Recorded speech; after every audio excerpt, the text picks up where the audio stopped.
Hey everybody, hope you're doing well. I want to talk about quarterly planning today. As we start to wrap up this quarter, it's really important to take a look back and see what you accomplished according to your goals. So if you set goals and you didn't hit them, why didn't you hit them? If you set goals and you blew through them, why did that happen? Maybe you set goals that were a little bit too low. So it's just important to take a look back at your goals, at what you accomplished, and figure out a plan for next quarter, because next quarter is the one that's really, really important. We're closing this one in the books and we're starting to look ahead. And as we look at each quarter, they make up the whole year for our finances. And we want to make sure that we're putting forth the effort we need to each individual quarter so that at the end of the year, you've done everything you needed to hit or exceed your goals. So what kind of things should you be looking at?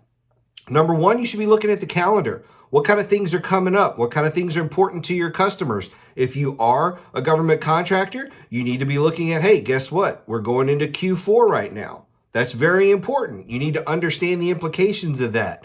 Even as you're looking at that, guess what? Q4 is only 90 days, so how are you going to prep for Q1? There's a lot of things you need to be doing in this quarter when it comes to the government to not only maximize the dollars for the year-end money they have, but to set up Q1 and Q2 of the next year for the government. So there's a lot of work that needs to be done for future quarters in this quarter. It's not just about a mad rush to get some money in Q4. There's a lot more going on in that. As you're looking at your team, do you have everybody you need? Is there somebody that shouldn't be on the team? All kind of things like that. Because if you need to start recruiting, right now is the time to be recruiting. In June, July timeframe, people are starting to look at new jobs, different things like that, but they want to settle in August and September, especially if they've got, school-age kids. So there's a lot of recruiting going on right now for top talent. So that's something you need to be looking at. That's why we're looking at the calendar. Not only that, as we round out Q4 of the government and we go into Q1 of the government, guess what always happens? Massive amount of conferences and things like that. So you can't just be looking one quarter ahead. We've got to be looking at 2 or 3 quarters ahead to make sure that we are factoring in everything that needs to happen in this upcoming quarter. Doesn't matter what quarter it is, you're always thinking 2 or 3 quarters ahead and what needs to happen to set up the next quarter. Because if you just think about this quarter, you'll get to the end of it and you'll realize you forgot about a lot of stuff. You didn't register for a conference.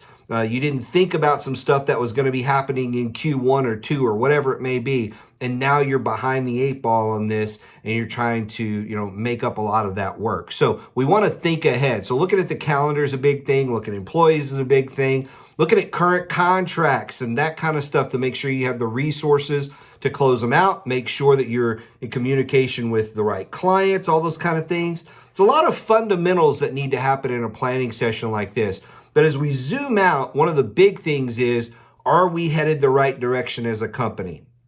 Are we headed the right direction? Are we doing the right things to accomplish the goals that we need to accomplish in order to accomplish our big goals, like our big strategic objectives and things like that? So being able to sit down and have a planning session with your team, whether it's virtual or in person, whatever it may be, is critical to the success of the next quarter. So sit down, create an agenda, cover everything you need to, from product development to customer support to basic business operations, and don't forget finances. You need to go through the finances with a fine-tooth comb. Make sure if there's any excess things in there that you go ahead and get rid of those. Make sure if there's things you need to be planning or budgeting for, you're thinking about that. There's all kinds of things you need to be thinking about. So every business is a little bit different. If you have questions or want to know a little bit more about that, you know how to reach me. We'll see you next week.